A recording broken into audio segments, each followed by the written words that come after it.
তো ছোট বাচ্চাকে নিয়ে ভিডিওটা করা হচ্ছে। আমার বাড়ির পাশে একটা ছোট বাচ্চা মারা গেছে, এই কারণেই আজকের আমার এই ভিডিওটা করা।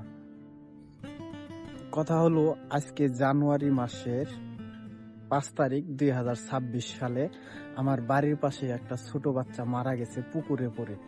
এ কারণে আমি আপনাদেরকে বলতেছি, আপনারা যে সমস্ত গার্জেন গুলো আছেন, আপনাদের ছোট বাচ্চা কোথায় যাচ্ছে, কার সাথে খেলতেছে, কি করতেছে, একটু গুরুত্ব সহকারে দেখবেন, তাদের প্রতি আলাদা নজর রাখবেন।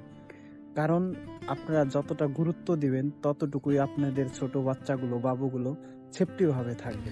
হাঁটতে হাঁটতে আমি এখন সেই বাড়ির সামনে আসলাম, আর আপনারা দেখতে পারতেছেন এটাই হচ্ছে সেই পুকুর, যে পুকুর সেই ছোট্ট মাসুম বাচ্চার প্রাণ কেড়ে নিয়েছে। আমি আপনাদেরকে যে মাসুম বাবুটার কথা বলেছিলাম, এটাই হচ্ছে সেই মাসুম বাবুটা। তার দিকে তাকালে এমন কোনো মানুষ নাই যে চোখের পানি আর ফেলতে পারেনি। মাসুম বাবুটাকে দেখে আমার চোখের পানি আমি ধরে রাখতে পারি না।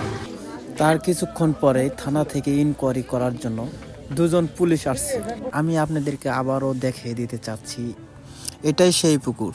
এই পুকুরটাই মাসুম বাচ্চাটার প্রাণ কেড়ে নিয়েছে। তাই আপনারা সবাই সচেতন থাকবেন। আমার এই ভিডিওটা মূলত তাদের উদ্দেশ্যে বানানো, যাদের ঘরে ছোট ছোট বাবু আছে।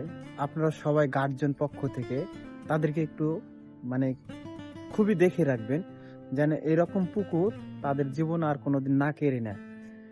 আর আপনারা বুঝতেই পারতেছেন তো, একটা সন্তান যখন মায়ের কোলে, বাপের কোলে থেকে চলে যায়, কতটা পরিমাণে দুঃখ কষ্ট তাদের জীবনে হয়।